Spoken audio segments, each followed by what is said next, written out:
E aí galera, tudo beleza? Aqui é o Nicolas Sandron e sejam bem-vindos a mais uma videoaula de Python para iniciantes. De novo estou seguindo aqui o livrinho do Think Python. Hoje a gente vai falar sobre o capítulo 5. Inclusive eu percebi agora que esta é a aula 6 e eu botei a aula 5 aqui. Eu troquei o meu SSD e daí eu comecei... Eu perdi as pastas que eu tinha, né? Mas tudo bem. Então hoje a gente vai falar sobre condicionais e operações booleanas, tá? Então vamos começar com o seguinte, tá? Na aula 2 eu apresentei vários tipos numéricos para vocês, mas eu não apresentei todos os tipos ponto, eu apresentei os tipos numéricos, tá? Tem um outro tipo que a gente vai chamar de booleano, tá? Então, se a gente vir aqui e dar um print em 5 igual a 5, tá? O que será que vai acontecer? True, tá? Primeiro, o que é esse igual igual? Tá? Esse igual igual aqui, ele é o igual que significa igual. Tá? O igual igual significa igual. Isso aqui está dizendo 5 é igual a 5. Ele retorna true, se for verdadeiro, e ele retorna false, se for falso. Tá? Por que a gente usa dois iguais? A gente usa dois iguais porque o igual sozinho, ele já está atribuído para... Ele já foi colocado como o operador de atribuição, né? Então, se vocês lembrarem da aula de variáveis, eu falei que, teoricamente, para salvar alguma coisa numa variável, né, a operação mais correta seria assim, né, uma setinha para a esquerda dizendo, o 6 entra no x. Mas, como é muito difícil escrever dois caracteres, a gente usa o igual, tá? Então, isso significa que eu estou pegando o 6 e guardando dentro do x, tá? E daí, se eu coloco x aqui, para testar se x é igual a 6 e eu rodo, ele vai dizer que sim. True, verdadeiro, x é igual a 6, tá? Então a gente utiliza o operador com dois iguais para testar. E do mesmo jeito, se a gente fizer com uma exclamação ali, então exclamação igual, isso vai dizer x é diferente de 6. E vai dizer que é falso porque x é 6. Logo, 6 é igual a 6 e não 6 é diferente de 6, tá? Mas qual que é o tipo disso, tá? Se eu imprimir o type aqui, o type, ele é class bool. Tá? O que é o class bool? Bool é de booleano. Tá? Então, o que são tipos booleanos? É verdadeiro e falso. Só. Tá? Verdadeiro e falso, e a negação de verdadeiro é falso. É isso. Tá? Então, se a gente fizer, por exemplo, pegar esse x diferente de 6 aqui, a gente pode botar ele entre parênteses, e a gente pode botar not antes, tá? O que o not vai fazer? Ele vai dizer não x diferente de 6. Como x é 6, ele vai fazer 6 diferente de 6, que é verdadeiro, ou melhor, que é falso, e daí ele vai fazer não falso, que é verdadeiro. Verdadeiro, tá? Exatamente. Então o não, ele nega esse valor, seja qual ele for, tá? A gente tem outras operações que a gente pode fazer, então a gente pode fazer, por exemplo, x é maior do que 6, 6 é maior do que 6? Não. Né? Eu estou negando, né? Lembrando que eu estou negando. Vamos tirar essa negação aqui para não confundir. Então, x é maior do que 6? Falso. Tá? Falso que x é maior do que 6. Agora, se eu botar, por exemplo, 7, 7 é maior do que 6. Tá? Agora, se eu botar o 6 de novo, tá? Então, só que eu botar maior igual.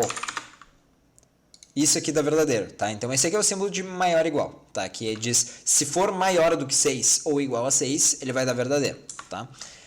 Do mesmo jeito, a gente tem menor que, então 6 é menor que 6, falso. E a gente tem menor igual a 6. 6 é menor ou igual a 6, verdadeiro, tá? Então, vai dar verdadeiro ali também. Aí, o que acontece? A gente também pode ver... A gente também pode fazer operações entre booleanos. Então, essas operações que eu mostrei são operações entre números que resultam em booleanos, certo? Então, eu pego dois números, comparo eles de alguma forma e vai dar um resultado dizendo se essa comparação é válida ou não, tá? Mas eu posso comparar booleanos. Então, eu posso fazer, por exemplo, se x for maior do que 6 e, tá? End é o e lógico, tá? E x for menor do que 10, aí ele vai dar true, tá? Então, se eu rodar, ele vai dar false. Por quê? Porque x não é maior do que 6. Agora, se eu botar 7, por exemplo, 7 é maior do que 6 e 7 é menor do que 10. Então, ele vai dar verdadeiro. Agora, se eu botar 11, 11 é maior do que 6, mas não é menor do que 10. Então, ele vai dar falso. tá? Do mesmo jeito, se eu botar 1, por exemplo, é menor do que 10, mas não é maior do que 6, então ele vai dar falso, tá? Então esse que é o AND. E a gente tem o OR, tá? Então se ele for maior do que 6 ou menor do que 10, ele vai dar verdadeiro, tá? 1 é maior do que 6? Não.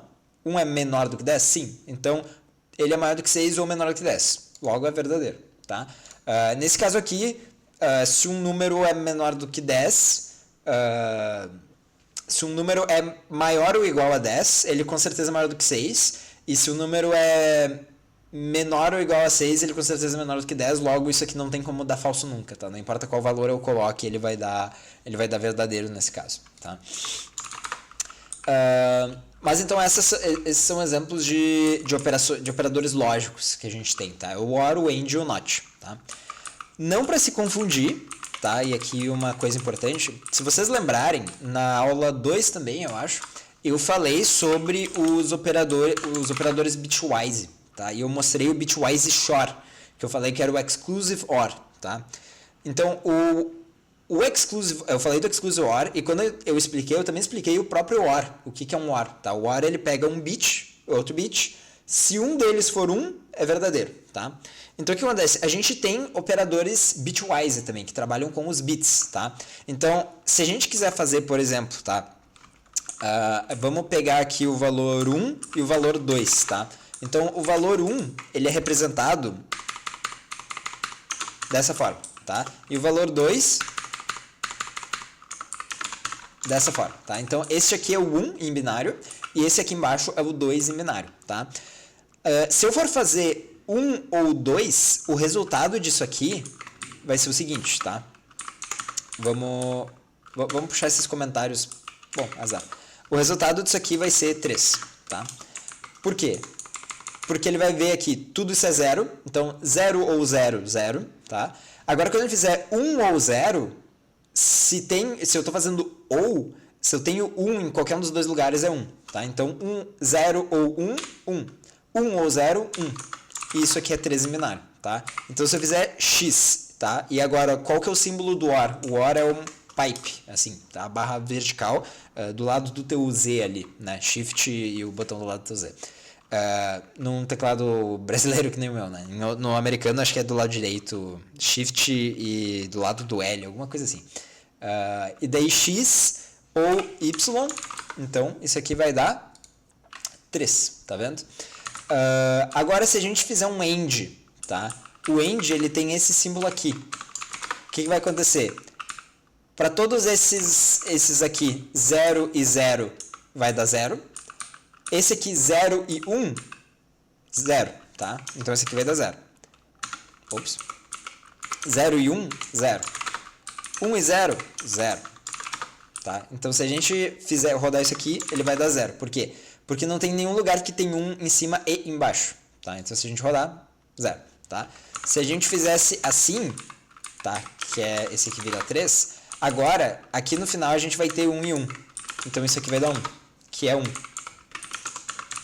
Tá? Então se a gente rodar, 1, tá vendo? Então esses são os operadores bitwise. A gente também pode inverter os valores, tá? Então se eu pegar, por exemplo, até eu não sei exatamente o que acontece no Python, porque eu não testei antes, mas se a gente pega um número, vamos pegar o x, por exemplo, e a gente põe o 2 na frente dessa forma, isso aqui ele vai negar os valores. Então isso aqui viraria 1, 1, 1, 1, 1, 1, 1, 0. Tá? Que é a negação do 1. Só que eu não sei com quantos bytes os números são representados. Mas isso aqui vai dar um número negativo. Não. Vai dar menos 2. Vai dar menos 2. Menos 2. Sim, óbvio. Tá. Fui burro. Mas eu ia dizer que eu não sei com quantos bytes os números são representados, mas não importa, tá? Então, o que acontece? A negação, tá?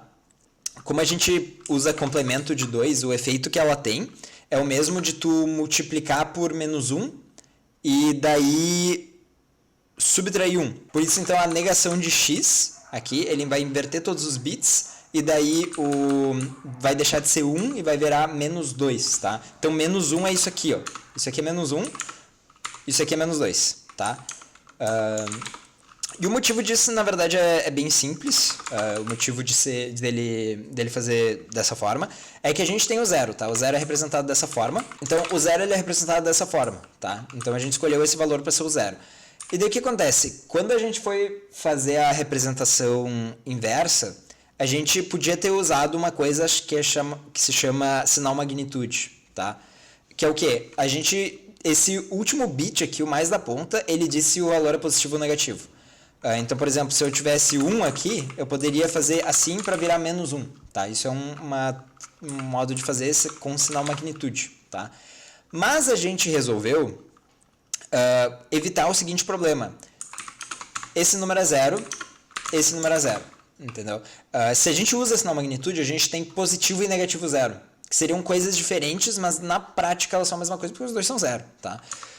E o outro motivo pelo qual a gente resolveu fazer um jeito diferente é porque se a gente soma o menos 1 dessa forma e a gente soma isso aqui com o 1 positivo, se a gente somar diretamente, o resultado disso aqui, numa soma normal, seria 0 para cá, 1 para cá e 1 aqui, tá? E daí isso aqui seria menos 2 em sinal magnitude. Então, menos 1 e 1 seria menos 2. Ou seja, para somar números negativos, a gente teria que fazer alguma coisa diferente. Então, para evitar isso, a gente mudou o jeito de representar. Então, o menos 1 ele é representado todos com 1 aqui, ó.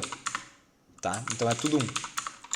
Então, se a gente somar menos 1 com 1, o resultado vai ser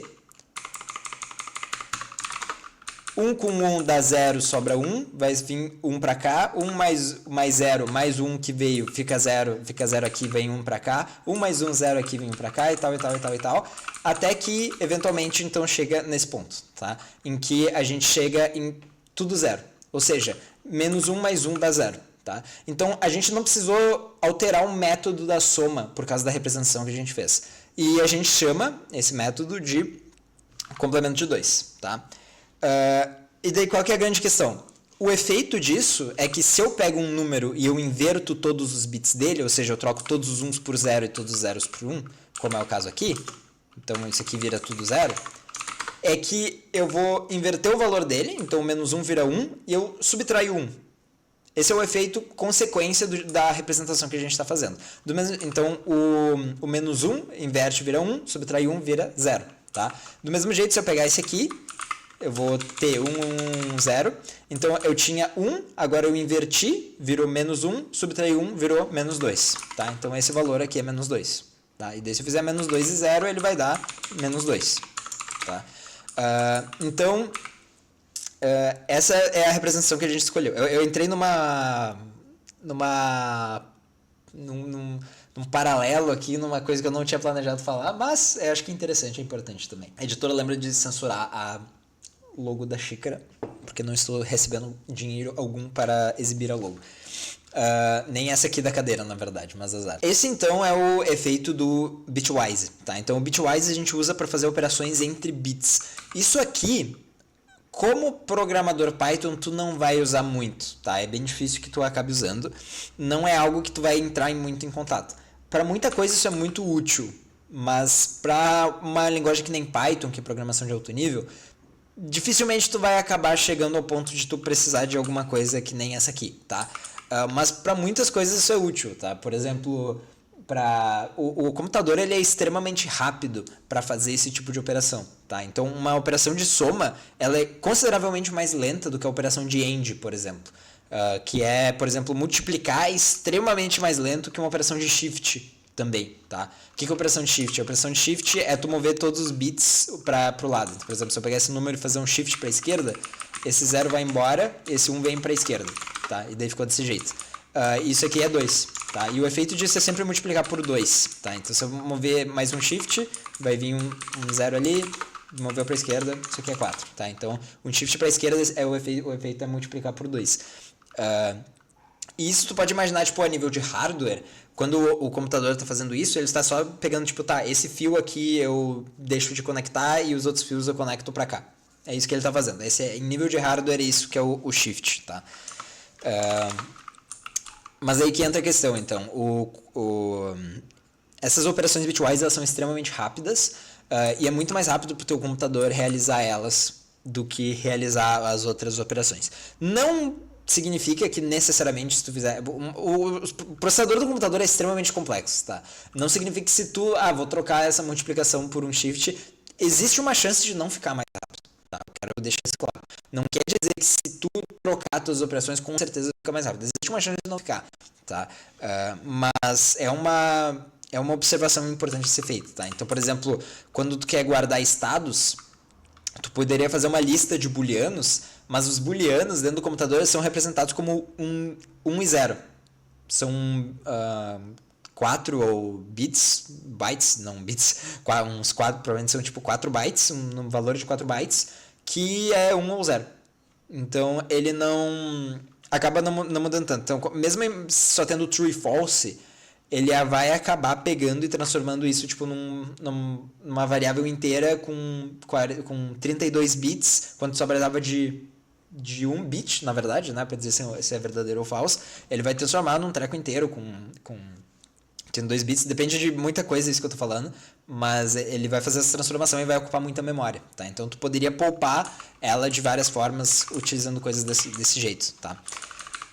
Mas enfim, agora que eu saí da minha tangente aqui, vamos continuar o conteúdo, tá? Vamos falar agora de uma outra palavra-chave aqui que se chama if, tá?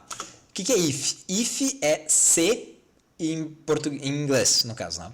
Então, por exemplo, se x for maior do que 0, eu quero imprimir que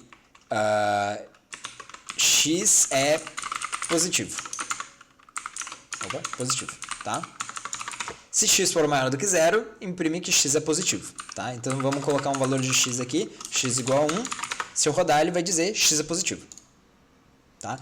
Então para que isso serve? Isso aqui serve para controlar o fluxo do código. Então, x igual a 0, x é maior que 0, falso. Não vai fazer nada, tá? Então isso controla o fluxo de execução do teu código. Tá? Isso diz para que caminho alguma coisa vai. Na matemática a gente tem equivalentes também. Por exemplo, se tu pegar o módulo, a operação de módulo de valor absoluto, né?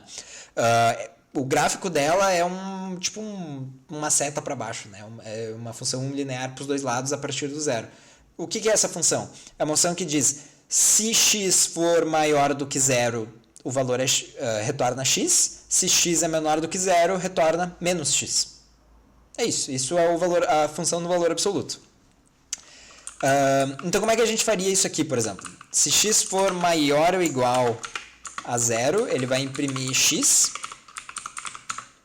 Mas se não, ele vai imprimir false. Como é que faz? Dá para fazer if x menor do que 0.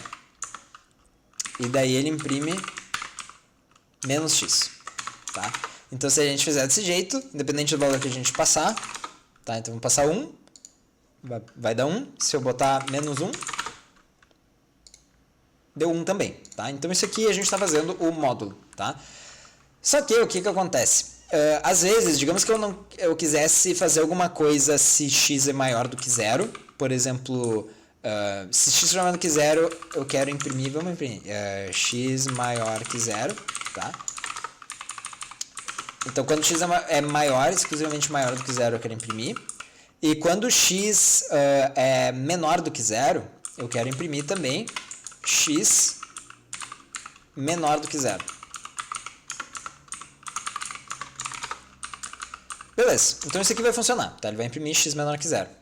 Só que o que acontece? Toda vez que ele executar isso aqui, ele vai pegar o menos 1 e ele vai checar. Menos 1 é maior do que 0? Não. Ok. Menos 1 é menor do que 0? Menos 1 é menor do que 0? Sim. Ok. Então eu executo isso aqui. Aí se eu pego 1, mesma coisa. Ele vai vir aqui e vai fazer 1 é maior do que 0? Sim. Então eu imprimo isso aqui. Aí ele vai vir para baixo. 1 é menor do que 0? Não. Então não preciso imprimir isso aqui. Ele pula reto, tá?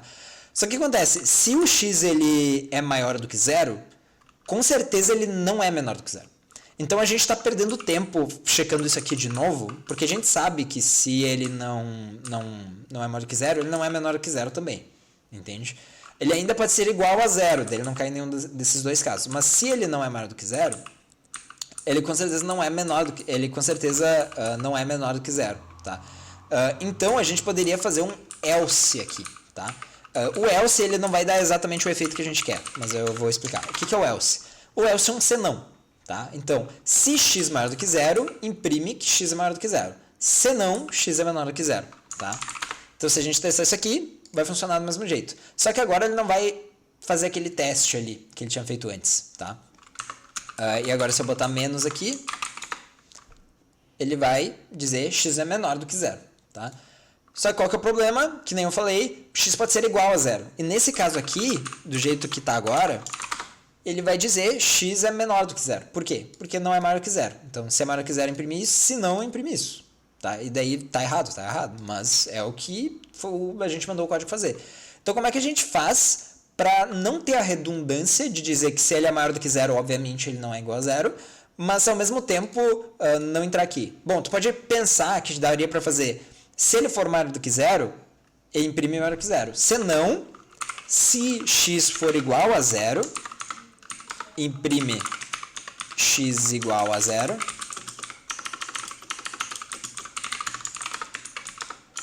Se não, imprime x menor que zero, tá?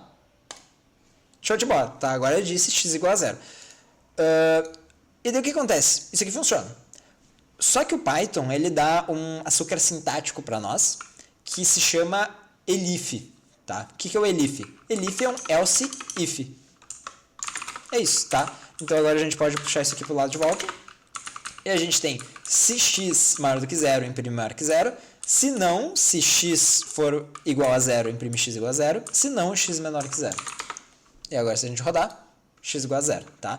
Então esse else if, ele é tão comum na programação que o Python criou uma palavra-chave específica para ele, que é o elif, tá? Então tu pode colocar elif, que ele vai entender que se o de cima for falso, ele checa essa condição, e se essa for verdadeira depois que o de cima for falso, então ele entra aqui, tá?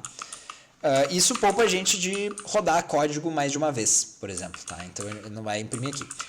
E isso tem um efeito prático também. Então se a gente criar uma função aqui, vamos criar uma função define teste, que tu passa o x, e daí essa função ela imprime um valor,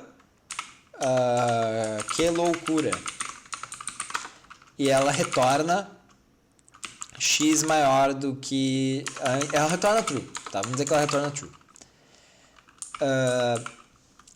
Agora, se a gente fizer dessa forma aqui, e a gente chamar o teste em todos eles, o que vai acontecer?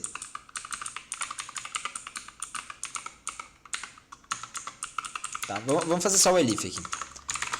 Ignora o print que ele vai dar, é só pra gente se localizar. Vamos botar print 1 e vamos botar print 2, tá?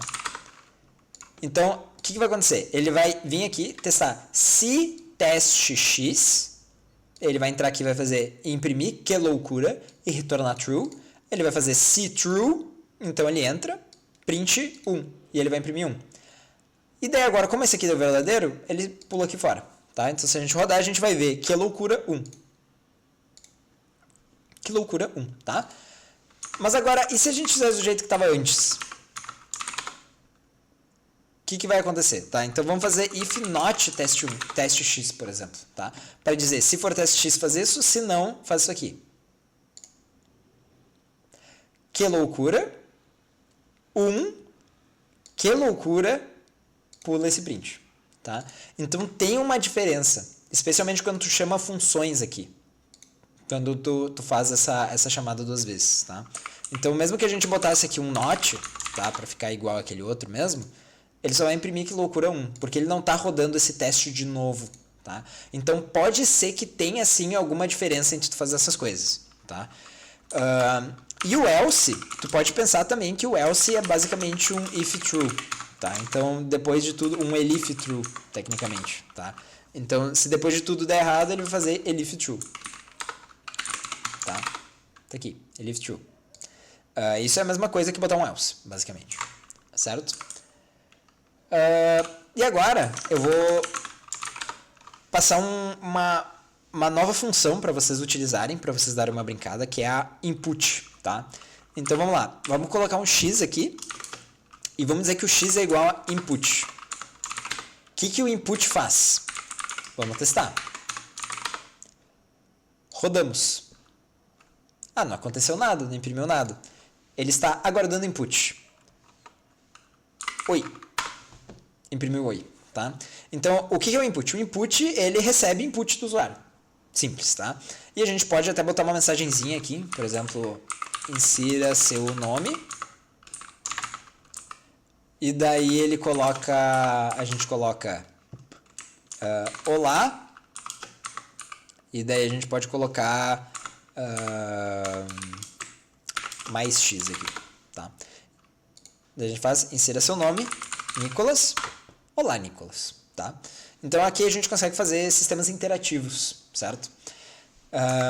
Quando a gente quer colocar um número, por exemplo, digamos que a gente quer fazer um programa que devolve o número que o usuário colocou ao quadrado. Vamos colocar o input. Insira um número. Vamos executar. 2. Deu erro. Por quê? Isso não é ao quadrado, agora que eu me toquei também. Eu botei elevado à própria potência, né? Mas vamos colocar aí. Insira o número. 2. Deu erro. Por que deu erro? Porque ele está tentando fazer uma operação de power, tá? Que é a exponenciação, que eu já mostrei para vocês, entre uma string e um int. Mas eu botei 2. Sim, só que o input devolve string, tá? Deixa eu ver se a gente consegue ver aqui. Define input devolve string, certo? Então, como é que a gente faz para transformar num número? A gente passa int. Então, vamos passar int. Show. Vamos rodar de novo. 2, 4. Tá? Elevou o número ao quadrado. Vamos rodar. Eu quero saber quanto é que é 98 ao quadrado. 9.604. Show de bola. Tá?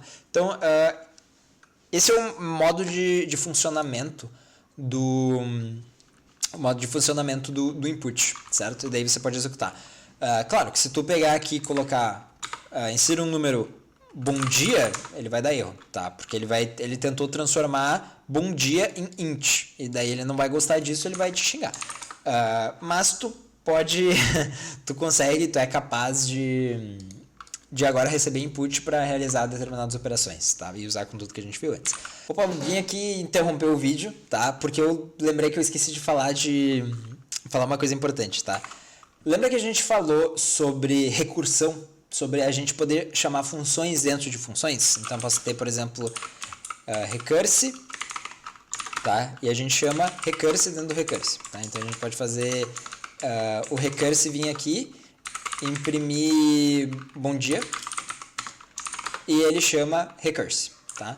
Então, se a gente fizer uma chamada inicial aqui, agora se eu rodar, ele vai ficar dando bom dia até encerrar o valor, né? Então, a gente vem aqui, ele vai bom dia, bom dia, bom dia, bom dia, bom dia, até que ele estoura a pilha, tá? Que nem eu mencionei na aula de funções, tá? Mas agora, com o if, a gente pode diminuir isso aqui. Então, o que acontece? A gente pode fazer um recurse n, tá? O que é o n? O n vai ser um número. E a gente faz if n menor ou igual a 0, ou melhor, if n maior que 0, ele dá bom dia. E chama o recurse. Com n menos 1, tá? E agora ele vem para cá. Então, o que acontece? Se o n for maior do que 0, ele vai entrar aqui, imprimir bom dia e chamar a própria função de novo. E ele está chamando com n menos 1, ou seja, o número vai diminuindo cada vez mais. Quando esse número se tornar menor ou igual a 0, ele encerra. Tá? E o que vai acontecer então? Vamos passar o recurse com 10 aqui. Ele vai imprimir bom dia 10 vezes. Então, se a gente vier aqui, meu Deus, 1, 2, 3, 4, 5, 6, 7, 8, 9, 10. Tá? Imprimiu bom dia 10 vezes. Por quê? Porque ele pegou esse 10 e foi diminuindo. Certo? E agora, se eu começar a botar 0, por exemplo, ele vai imprimir recurse 0 vezes. Tá? Então, por que isso é importante? Porque agora a gente pode chamar funções recursivas com um critério de parada. Tá? O que é o critério de parada? É um if que checa se as condições para terminar a recursão foram atingidas ou não. Tá? E aqui tem uma coisa interessante que a gente pode fazer, se a gente fizer 999, por exemplo, vamos imprimir 999 vezes bom dia. Ele deu erro, tá? Por quê? Porque estourou aquele limite. Vamos dar 998. Não deu erro, entendeu? Então o limite de vezes é 999. Por quê? Porque quando eu boto 999, ele vai chamar mais uma vez, que vai ser a milésima, que ele não vai imprimir o bom dia, tá? E nessa milésima ele vai dar erro porque vai atingir o máximo aqui no coisa, que é 1000, né? Então, ó, Maximum Recursion Depth, que a gente definiu que é 1000, né? Que é 996 chamadas, mais essas 4 aqui que já foram feitas, tá certo? Então é isso, eu espero que...